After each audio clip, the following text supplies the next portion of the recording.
Even with an agreed-upon theory of how our moon came to be, scientists have not finished studying our closest cosmic neighbor by any means.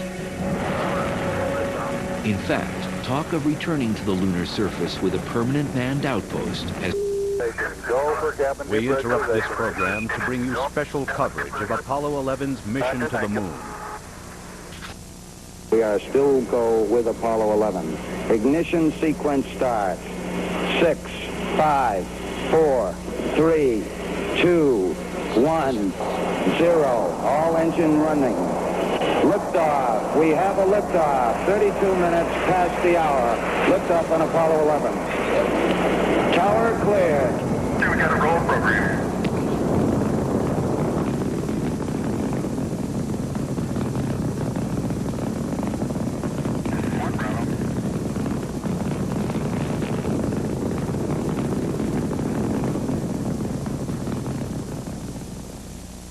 Now reporting from the CBS News Space Center in New York with the latest developments from the Apollo 11 moon mission, correspondent Walter Cronkite.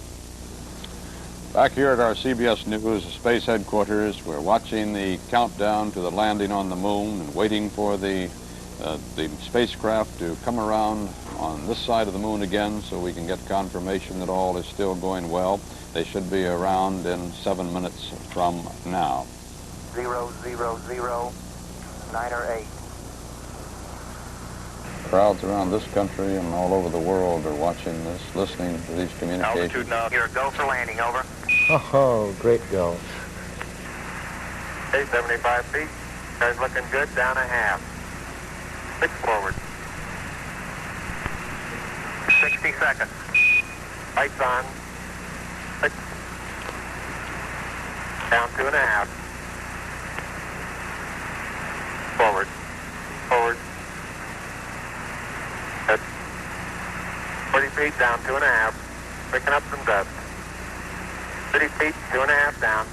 Break shadow. 4 forward. 4 forward. Drifting to the right a little. 20. Down a half. 30 seconds forward. Just. Good. Okay.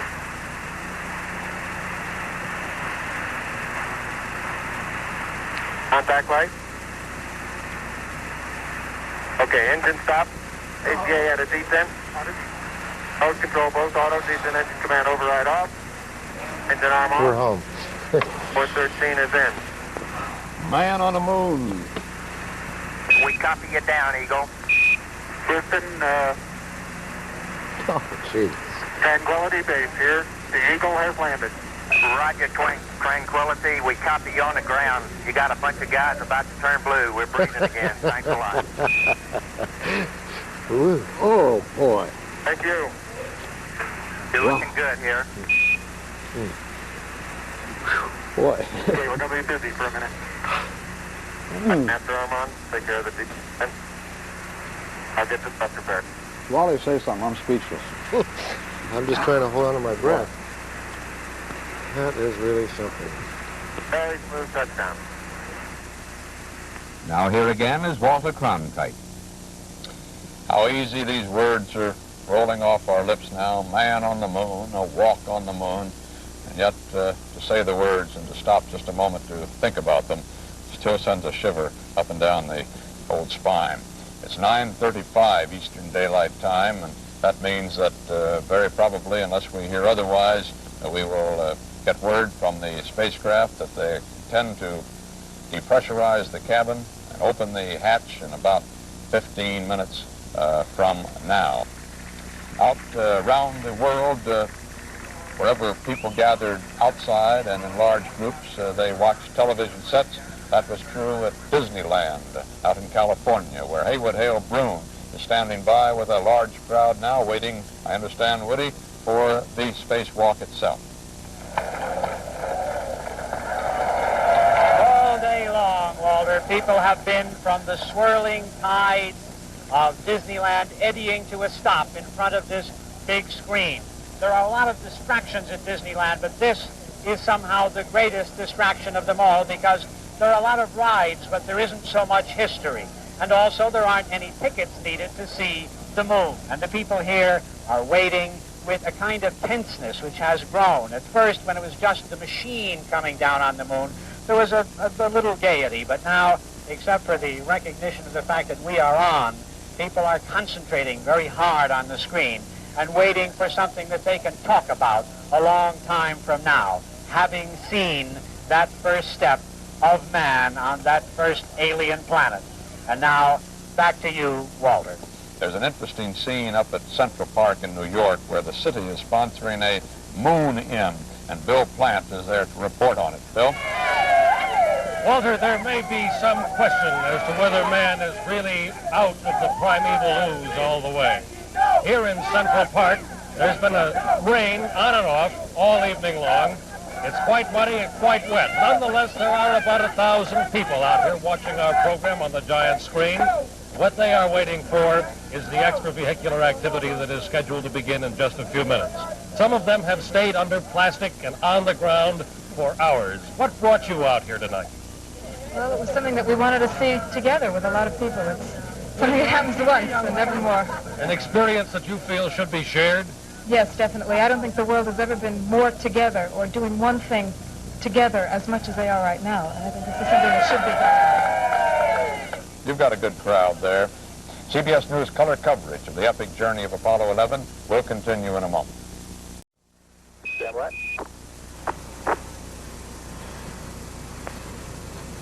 There's a foot coming down. There he is. There's a foot coming down the steps.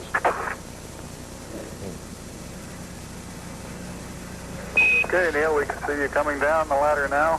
Neil, we can see you coming.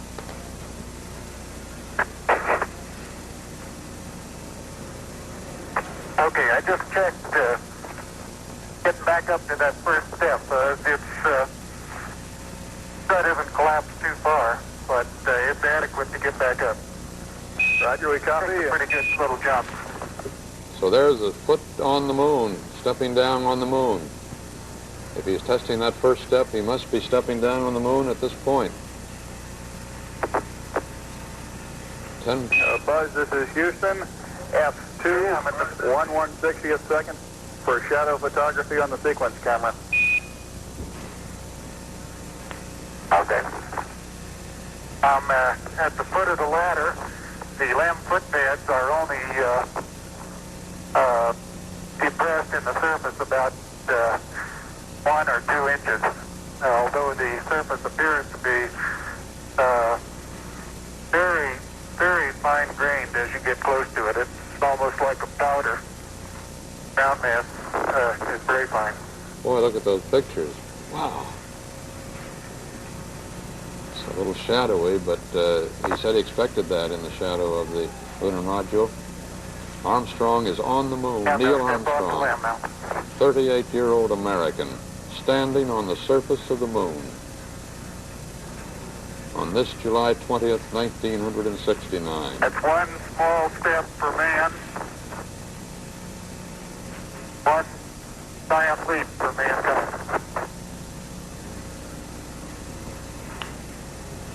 I think that was Neil's quote. I didn't understand. No, one small step for man, but I didn't get the second phrase. One of our monitors here at our space headquarters is able to hear that. We'd like to know what it was. The surface is fine and powdery. I can pick it up loosely with my toe. It does adhere in fine layers, like powdered charcoal, to the sole and sides of my boot. His quote was, that's one small step for man, one giant leap for mankind. I can see the footprints of my boots and the treads in the fine sandy particles. Neil, this is Houston. We're copying. Oh, thank you, television, for letting us watch this one. Isn't this something? 240 miles, 1,000 miles out there in the moon, and we're seeing There history seems to being be no made. difficulty in moving around as we suspected. It's even perhaps easier than the simulations of 16G that we performed in various simulations on the ground. Absolutely no trouble to walk around. See, that's good news.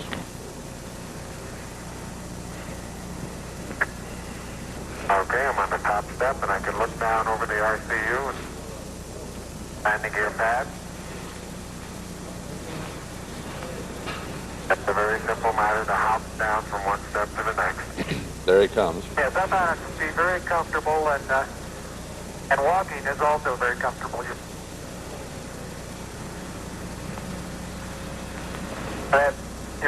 You've got 3 more steps and then a long one. Watch that last step. I guess we expected that strut to compact a little bit more, but as a result, it's a long step from Okay, there. I'm going to leave that 1 foot up there and both hands down about the 4th rung up. There you go. Welcome home. And now we have Okay, now I think I'll 2 do Americans on the moon. A little more. About another inch. There, you got it? That's a good step. Yeah. About a 3-footer. 3 foot first step with 1/6 gravity, and look at that. It's like being on a... Beautiful view. Isn't that something? Magnificent sight out here. magnificent desolation. Like walking on a trampoline.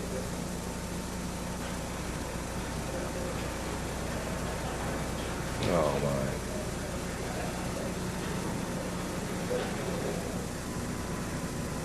Yeah, reading you loud and clear. How's it going? Roger, the EVA is progressing beautifully. I believe they're setting up the flag now. You know, they started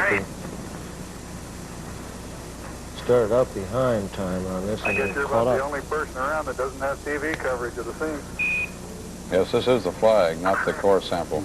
That's all right. I don't mind a bit. Hank Collins says he doesn't mind a bit not having television right now. How is the quality of the TV? Oh, it's beautiful, Mike. It really is.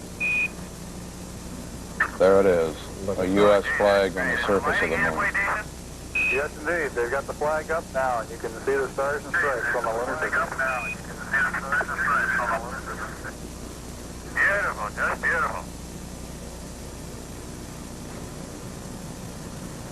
That flag is on a frame. There is no wind to hold it out like that, of course. It's a 3x5 flag, and it's got a frame of its own to hold it out.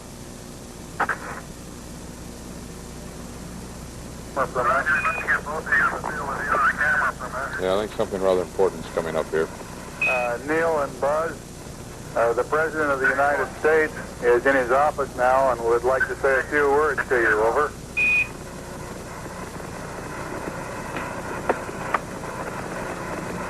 That would be an honor. Go ahead, Mr. President. This is Houston out. Hello, Neil and Buzz. I'm talking to you by telephone from the Oval Room at the White House. And this certainly has to be the most historic telephone call ever made from the White House. I just can't tell you how proud we all are of what you have done. For every American, this has to be the proudest day of our lives. And for people all over the world, I am sure that they too join with Americans in recognizing what an immense feat this is. Because of what you have done, the heavens have become a part of man's world. And as you talk to us from the Sea of Tranquility, it inspires us to redouble our efforts to bring peace and tranquility to earth. For one priceless moment in the whole history of man, all the people on this earth are truly one. One in their pride in what you have done, and one in our prayers that you will return safely to earth.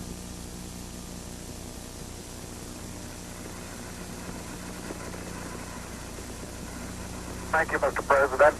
It's a great honor and privilege for us to be here representing not only the United States, but men of peace of all nations, and with interest and a curiosity and and with a vision for the future. Honor for us to be able to participate here today. And thank you very much, and I look forward, all of us look forward to seeing you on the Hornet on Thursday.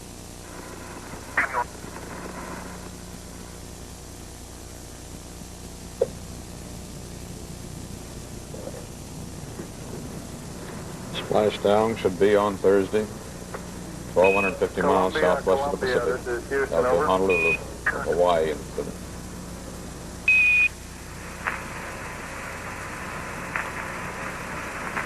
As these fellows go bounding around on the moon, you have to realize they're in 1/6 gravity. Actually, if they wore that full pack and if their weight, well, Neil Armstrong on Earth would weigh 360 pounds. He'd hardly be moving like that. On the moon, he weighs 60 pounds. With the backpack, the whole suit. Now, there's a scoop. You've got a pretty good picture of it there. He's got that kind of a square bucket-like scoop on the end of the extension arm. And he's drags that across the surface. Crewmen averaging between 90 and 100. Fairly smooth. Stop. We're beginning to get pretty frisky up there. Direction. It's like a football player. You just have to put out the side, cut a little bit.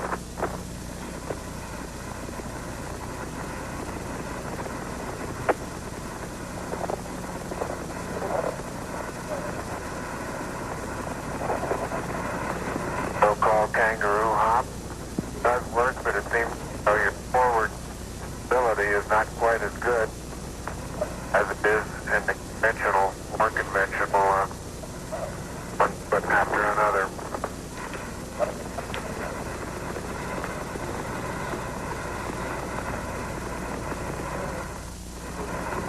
Anything more before I head on up, Bruce? I think it is. Head on up the ladder, Buzz. Head on up. That's about as close to an order as I've heard. Yeah. He begged out for a little more time. There he just leaped up on the step. He's left the moon's surface. He's up behind the flag there now, climbing the ladder. No trouble getting to that first step in that 1/6 gravity. There you see him, up above the flag, over on the right. That white dot right above the horizon on the right is a phosphorus spot from the TV converter in the Park Station in Australia. Doesn't mean we're seeing it. It means it's in the converter in Australia. And so Neil Aldrin, 39 years old, from Montclair. Edwin Buzz Aldrin, 39-year-old from Montclair, New Jersey, has finished his walk on the moon, climbing back into the lunar module, and his commander, Neil Armstrong, will finish his walk as soon as Aldrin is up there.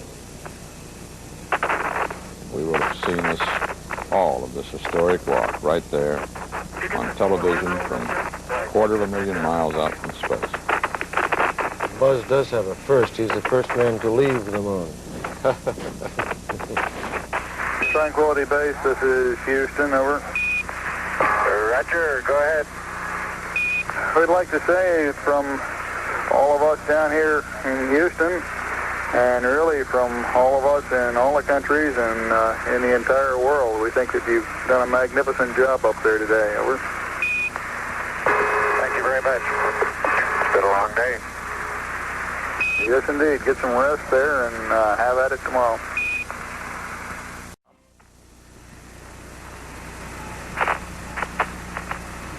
I don't suppose we've been this nervous about a liftoff since back in the early days of Mercury. When we hear these words from Terry White, we have liftoff, it'll be a great sigh of relief. 9, 8, 7, 6, 5, port stage, engine arm ascent, proceed.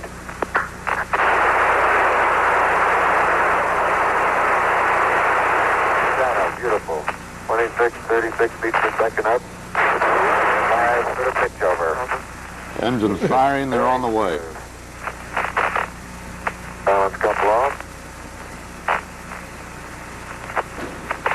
very quiet ride. There's that one crater on there. Should have reached that... 1,000 feet high, 80 feet per second vertical rise. Oh, boy. Hot diggity dog, huh? Off and running now. Yes, sir. Eagle Houston, request manual start override. Manual start override. Any problem?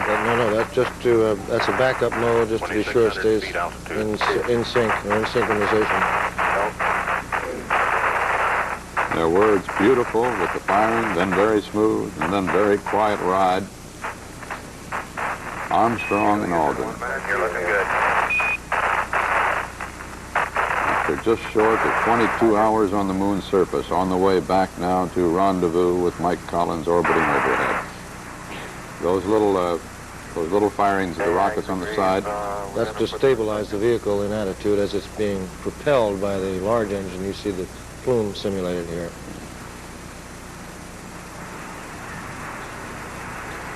This is how. Houston, you're looking good at 2. Ping, zags, and missed in, all agree.